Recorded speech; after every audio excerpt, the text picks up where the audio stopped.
네덜란드의 아주 유명한 화가였던 렘브란트는 빛과 어둠을 잘 활용했던 화가로 유명합니다.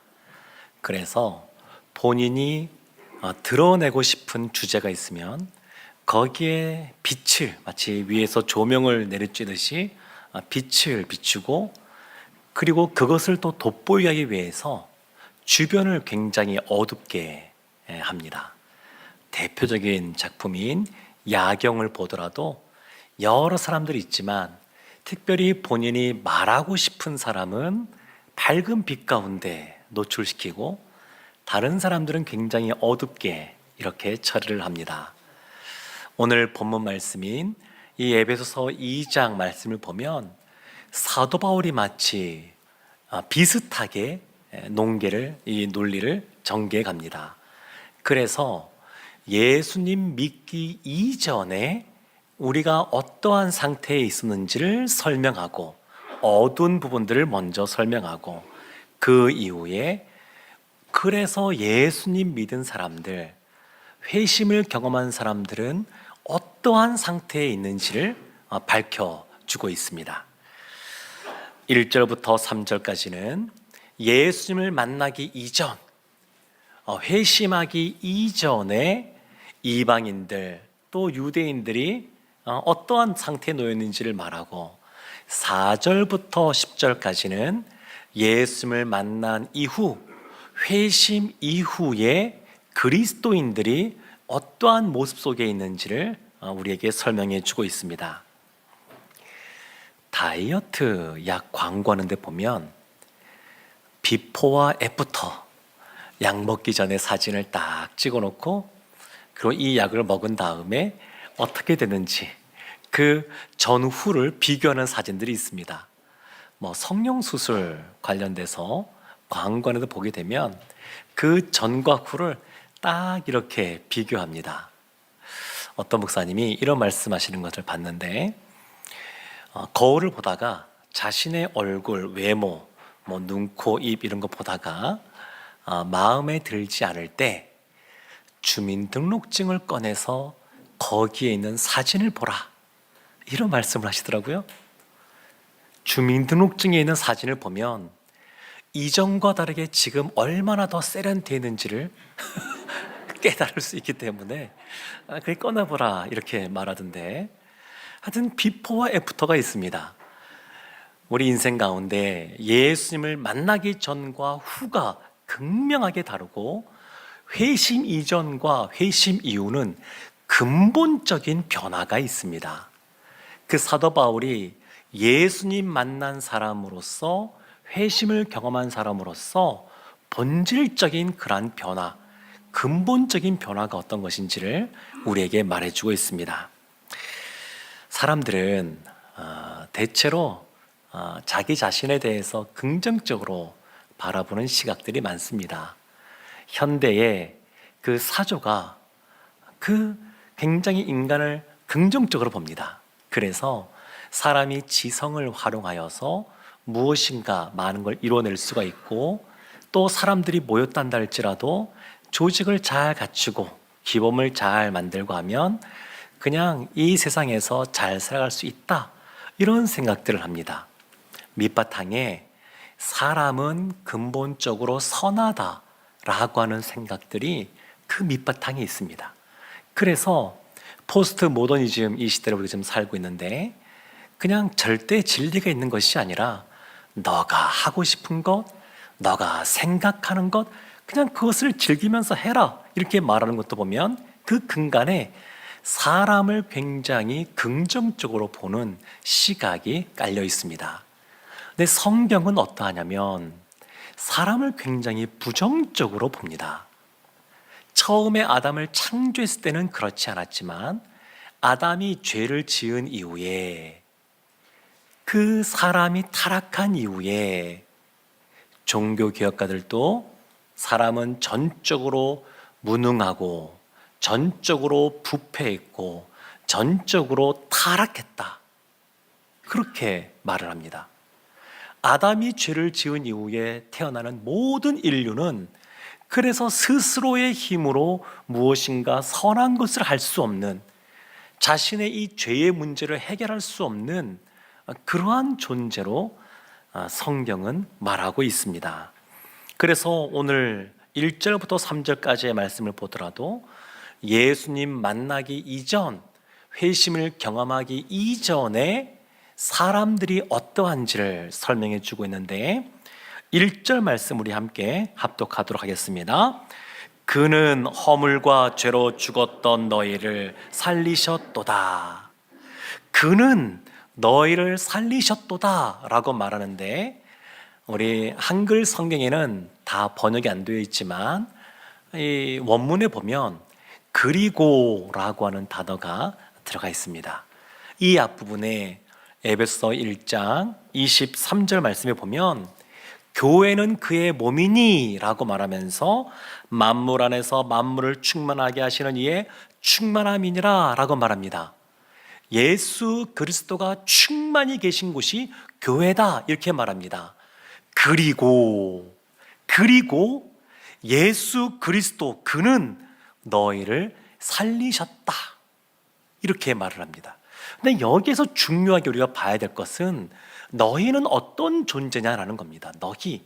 우리는 어떤 존재냐? 허물과 죄로 죽었던 너희 이렇게 말합니다. 이미 죽었다는 겁니다.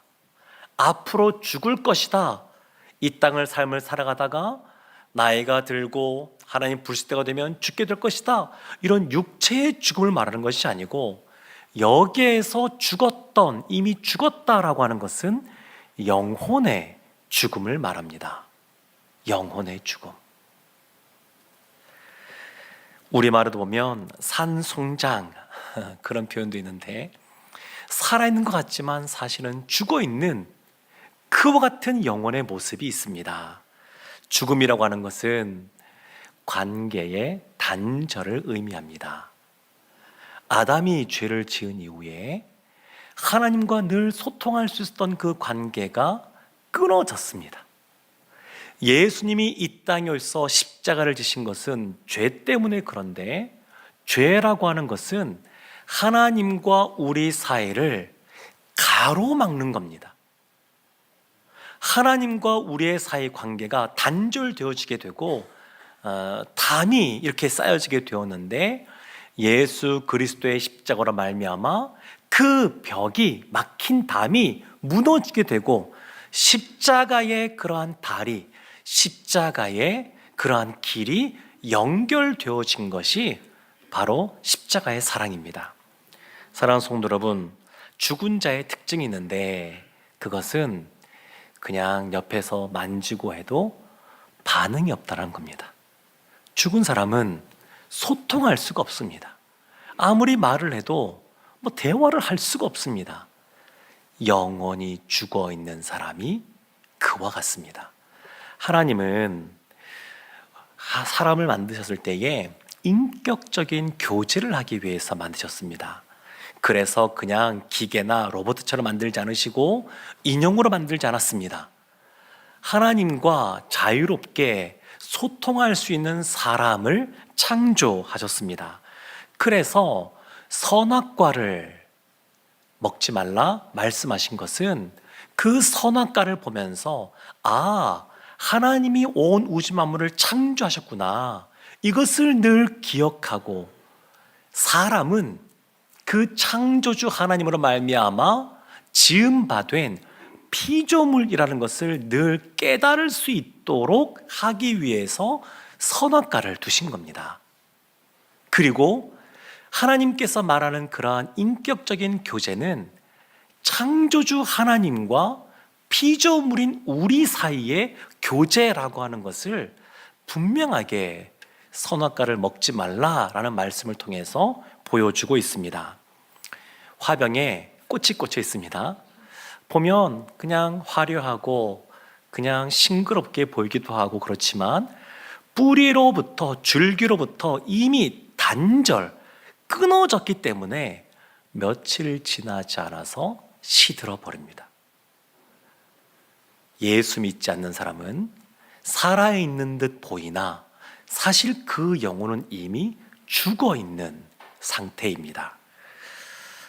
그런데 이와 같이 죽음이 무엇으로부터 기인하냐면 허물과 죄로 말미암아 죽었다 이렇게 말합니다.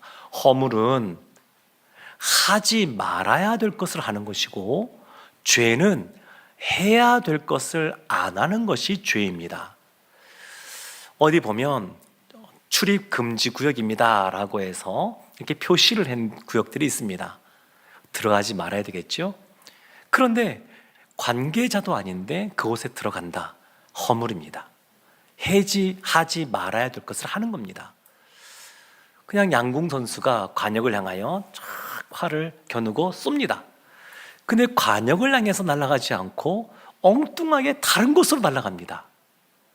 하나님이 말씀하시는데 말씀대로 순종하지 않고 자기 생각대로 행동하는 것, 그것이 바로 죄입니다. 이와 같이 허물과 죄로 말미암아 사람에게 죽음이 찾아왔습니다. 그런데 회심 이전에, 예수님 만나기 이전의 사람들의 특징이 있는데 사도 바울은 세 가지를 말합니다. 그리고 회심 이후에 예수님 만난 사람들의 특징도 세 가지를 말합니다. 그 첫 번째 특징이 2절에 이렇게 나옵니다.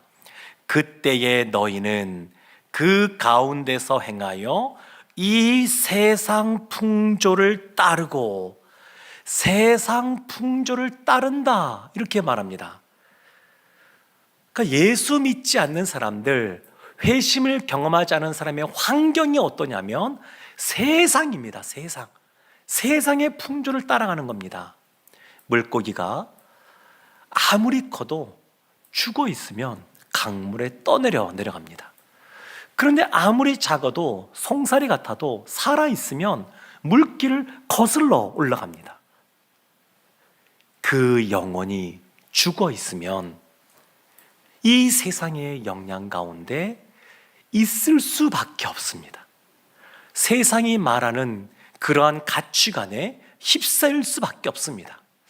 마치 이 세상을 스펙을 잘 쌓으면 행복하게 되는 것처럼 말하지만 솔로몬이 이 세상 그 누구보다 화려하게 많은 것들을 소유하고 누리고 살아봤지만 그의 마지막 결론이 뭐냐면 헛되고 헛되며 헛되고 헛되니 모든 것이 헛되다는 겁니다. 세상의 풍조를 쫓아가게 되면 그와 같이 마지막에 허무하게 됩니다. 왜 이와 같이 영향을 받냐면 그 영혼이 죽어 있는 인생이기 때문에 그렇습니다.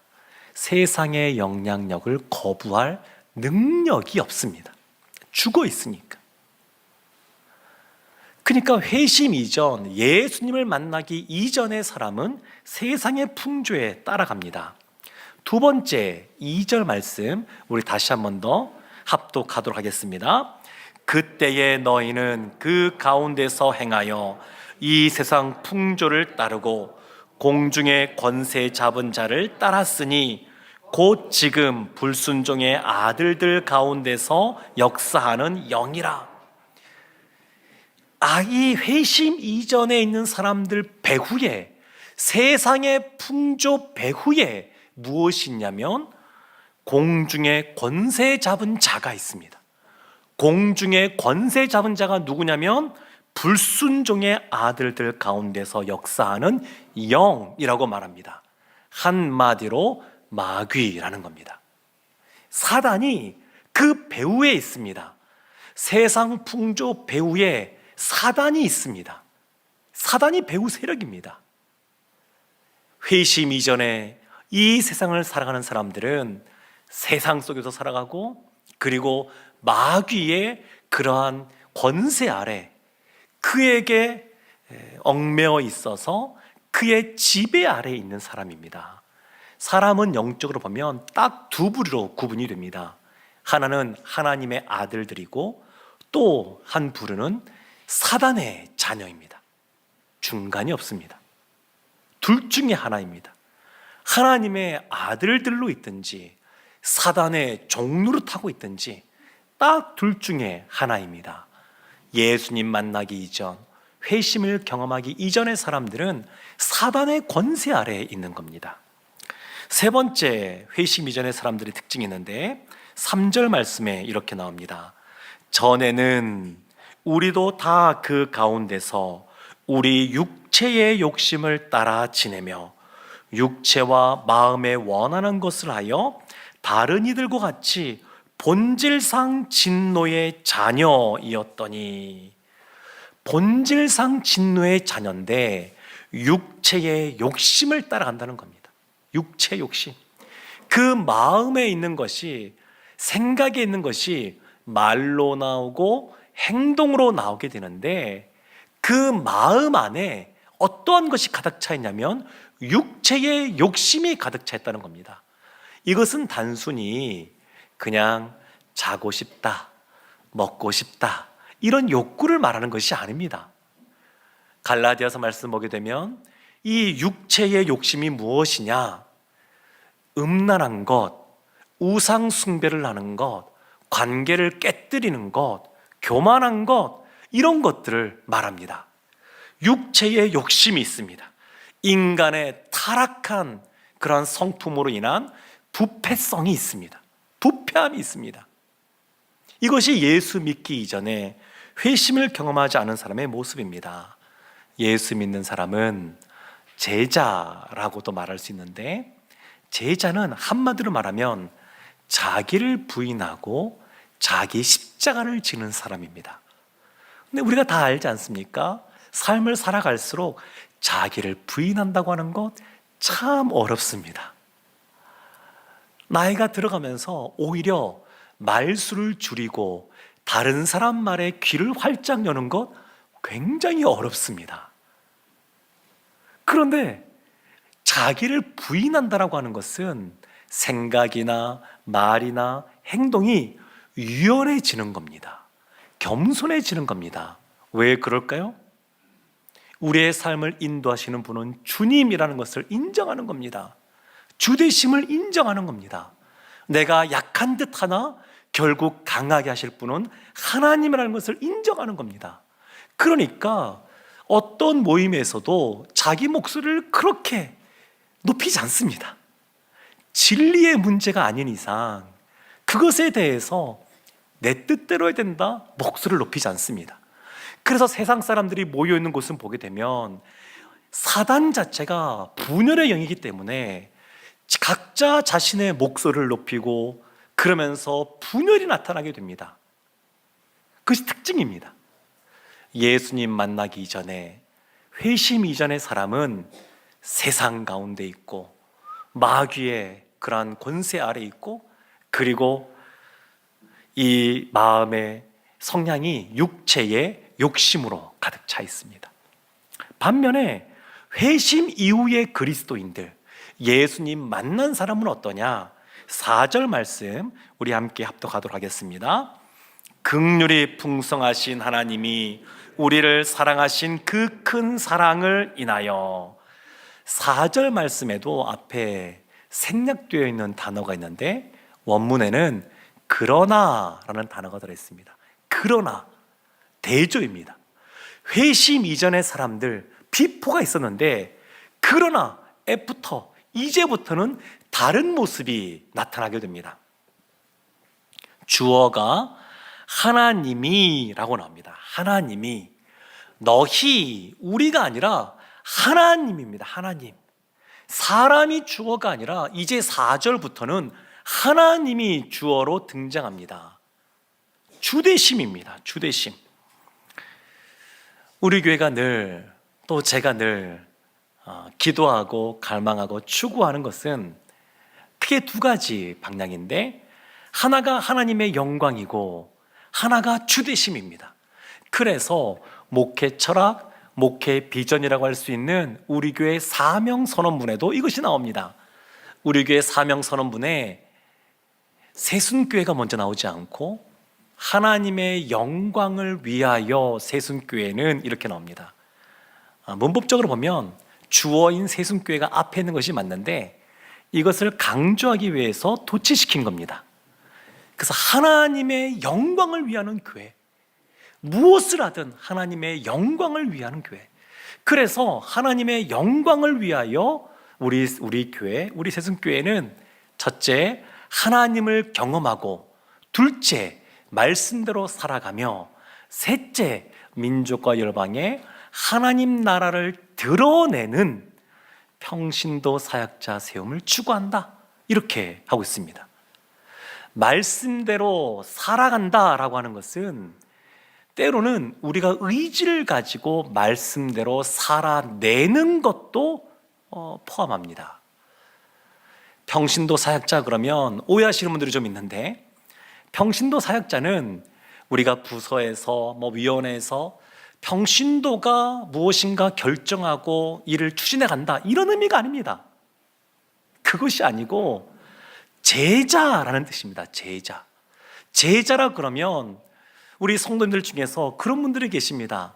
나하고는 조금 거리가 있는 말, 나는 제자가 안 되어도 된다고 생각하는 그런 생각이 있어서 그것이 아니고 평신도도 제자가 되어야 된다, 그것을 강조하기 위해서 평신도 사역자라고 표현을 쓴 겁니다. 그러면 제자가 해야 될 것이 무엇일까요? 전도하고 가르치고 지키게 하는 겁니다. 그래서 평신도 사역자 할 것은 전도입니다. 전도. 말씀대로 살아가는 것이고 사람들을 또한 키워내는 겁니다. 그래서 이와 같이 우리가 경험하고 살아가고 드러내는 제자 공동체가 세워지기를 소망하고 있습니다. 이번에 보면 우리 중직자 또 선출이 있지 않습니까? 그때 이 모든 것들을 통해서 하나님이 영광을 받으시기를 원합니다. 하나님이 영광을 받으시기 위해서 필요한 것이 뭐냐면 주되심을 인정하는 겁니다. 내 생각은 계속해서 내려놓고 주님 뜻대로 이 모든 것이 진행되도록 기도하고 하나님을 바라보면서 가는 겁니다. 참 이것이 생각보다 쉽지 않은 일일 수도 있지만 하나님이 은혜 가운데 함께 하시면 넉넉히 이 모든 것 경험하게 될 줄로 믿습니다. 에베소서 2장 7절 이렇게 말합니다. 이는 그리스도 예수 안에서 우리에게 자비하심으로써 그 은혜의 지극히 풍성함을 오는 여러 세대에 나타내려 하심이라. 그 은혜의 지극히 풍성함을 말합니다. 하나님이 라고 3절에 말하면서 뭐라고 소개하냐면 긍휼이 풍성하신 하나님, 3절 뒤에 보면 큰 사랑이 있으신 하나님이라고 말합니다. 긍휼이 풍성하고 큰 사랑이 있고 이것을 또 뭐라고 표현하냐면 7절에 지극히 풍성함, 은혜의 지극히 풍성함. 여기 보면 물잔이 있는데, 물컵이 있는데 이 물컵에 물이 가득 차면 넘치지 않을 만큼 찰랑찰랑한 상태를 말하는 것이 아니라 여기서 말하는 풍성함은 그것이 흘러 넘치는 겁니다. 욕조에 물을 받는데 그 물이 그냥 가득 찬 걸로 그치는 것이 아니라 흘러 넘치는 것을 말합니다. 그래서 여기서 풍성함은 다른 식으로 표현하면 충만이라고 표현할 수 있습니다. 웨이브, 청년부 이름을 웨이브라고 앞에 붙인 것은 늘 부흥의 파도가 몰려오는 것을 기대하는 그러한 역동적인 은혜를 사모해서 그와 같이 이름을 정했습니다. 근데 하나님의 은혜가, 하나님의 부흥이 우리한테 오는데 그냥 평소처럼 그냥 파도가 늘 밀려긴 합니다. 근데 찰싹거리고 물러가고 이런 것이 아니라 여기에서 충만은, 여기에서의 풍성함은 마치 쓰나미처럼 몰려오는 겁니다. 담이 있고 그래도 그것을 넘어서는 겁니다. 지붕 위로 넘어서는 겁니다. 지금 사도 바울은 하나님의 그러한 긍휼과 사랑이 이와 같이 흘러넘치는 풍성함이라고 말합니다. 이와 같은 풍성한 긍휼과 사랑 때문에 예수 믿는 사람, 회심을 경험한 사람의 특징이 있는데, 첫 번째가 2절 말씀에 이렇게 나옵니다. 우리 함께 합독하겠습니다. 허물로 죽은 우리를 그리스도와 함께 살리셨고 너희는 은혜로 구원을 받은 것이라. 그리스도와 함께 살리셨다는 겁니다. 살리셨다는 것. 이것은 은혜로 구원받은 겁니다. 우리의 공로나 우리 어떤 조건으로 구원받은 것이 아니라 오직 하나님의 은혜로 구원받은 겁니다. 예수님 믿는 그 같은 행위를 통해서 구원받은 것이 아니라 예수님을 믿을 수 있도록 성령께서 역사하셨고, 예수님을 믿는다고 우리의 입술로 고백할 때 하나님이 은혜를 베풀어 주셔서 우리를 의인이라고 칭해 주시고 구원받은 백성이 되게 하십니다. 나사로가 많이 아파서 죽을 지경이 되었을 때에 그의 누이들이 예수님을 초청합니다. 근데 예수님이 빨리 가지 않습니다. 며칠을 더 기다리십니다. 그리고 가십니다. 하나님의 영광을 위하여 일찍 가지 않으셨는데, 그렇지만 육체의 질병 가운데 고통 가운데 죽어간 나사로를 생각하니까 안타깝고 슬프고, 그래서 그 무덤을 바라보면서 눈물을 흘리십니다. 이걸로 그치지 않고 그 무덤 속에 있는 나사로를 향하여 나사로야 일어나라, 일어나 나오라, 그렇게 선포하십니다. 그때 나사로가, 우리도 보면 그 장례식 치를 때 입관할 때 수의를 다 입히고 또 다 이렇게 묶고 그렇게 하지 않습니까? 나사로도 그와 같이 나오는 겁니다. 다 이렇게 배로 끈으로 묶어서 나오는 겁니다. 제가 한번 상상해 봤는데 무덤 속에 있던 나사로 나올 때 어떻게 나왔을까요? 아마 강시처럼 통통 튀어서 나오지 않았을까 싶긴 합니다. 근데 이 나사로가 죄와 죽음으로 말미암아 그와 같이 묶인 바 되었지만 예수님이 살리셨습니다. 살아났다고 하는 것은 이와 같은 죄와 이 죽음의 사슬에서 벗어났다는 겁니다. 죽은 나사로를 살리신 이 사건은 예수님이 십자가에서 죽으시겠지만 3일 만에 부활하실 것을 예표, 미리 보여주신 사건입니다.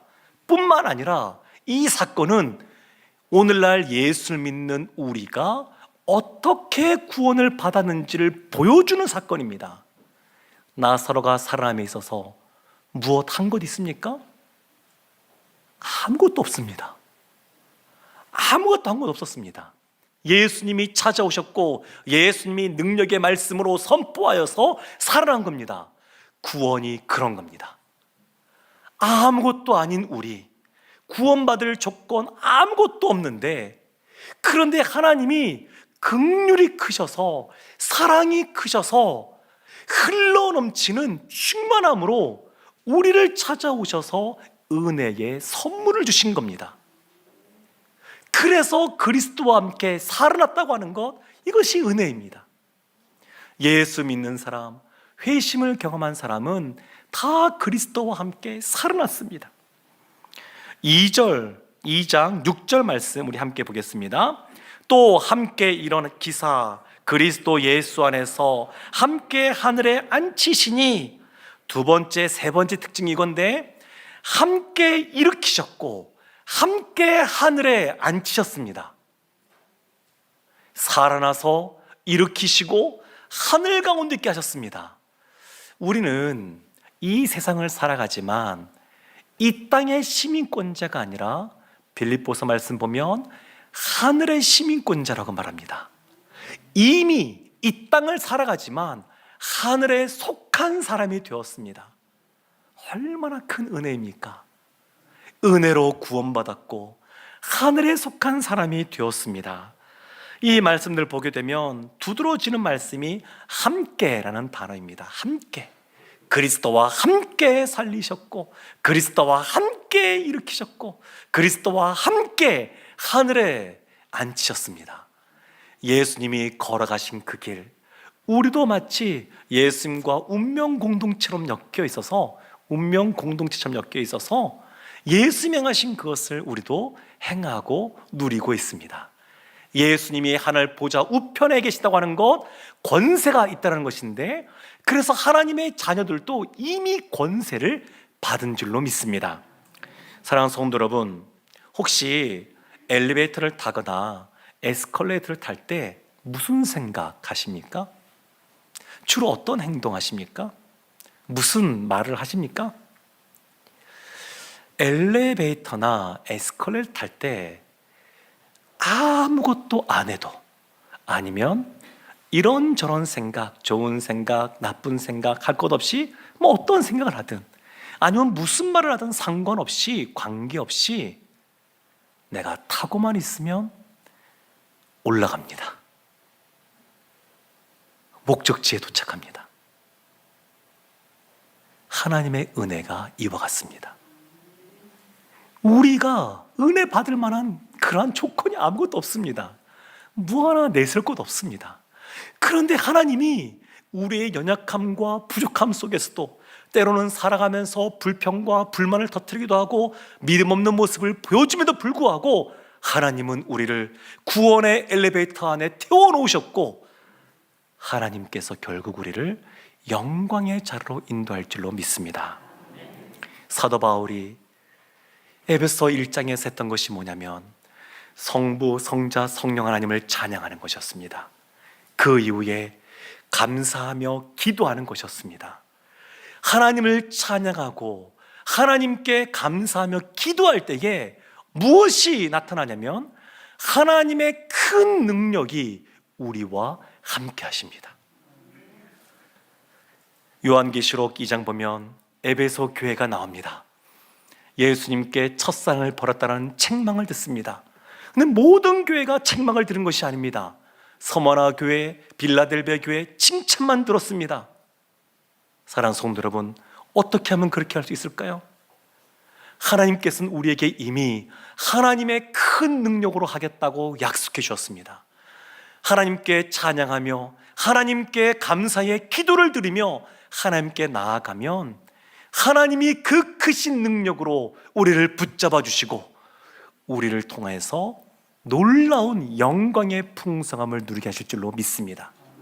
힘써 주 앞에 나아가 더 큰 은혜를 경험하는 우리 모두가 되기를 주님의 이름으로 축원합니다. 아멘. 기도하겠습니다. 하나님, 우리가 무엇이간데 우리를 찾아오시고 사랑해 주시고 십자가를 지시고 우리를 구원해 주셨는지요. 우리가 늘 그 은혜에 감사하고 감격하여 찬양과 기도로 힘써 나아가는 저희 모두 되게 하여 주옵소서. 그래야 하나님의 더 큰 능력을 경험하는, 그래야 승리를 누리는 우리 모두가 되게 하여 주옵소서. 예수님의 이름으로 기도합니다. 아멘.